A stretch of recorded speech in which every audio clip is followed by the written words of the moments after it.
এটা হচ্ছে Nottingham university, যে ইউনিভার্সিটিতে আমার আসপি ফার্স্ট ইয়ার শেষ করলো আলহামদুলিল্লাহ। সেকেন্ড ইয়ারে এই অ্যাকোমোডেশনে প্যাভারেলে অ্যাকোমোডেশনে থাকে কিনা বা বাসা নেই কিনা সেটা এখনও জানি না। বাট লাস্ট ইয়ার যখন আমরা ইউনিভার্সিটিতে আসছিলাম তখন কিন্তু এইগুলা পেকে গিয়েছিল, আরও বড় ছিল এই গ্রেপসগুলো, আঙ্গুরগুলা, সেটা শেয়ার করেছিলাম।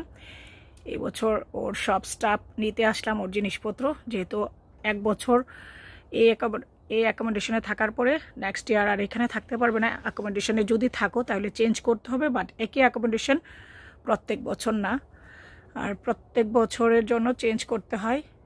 তো এখন আমি এইবার নিতে আসলাম স্টেপ ওর জিনিসপত্রগুলা, তখন একটু শেয়ার করলাম যে আঙ্গুরগুলো অনেক ছোটো, গ্রেপসগুলা একটু শেয়ার করলাম সবার সাথে। Student farm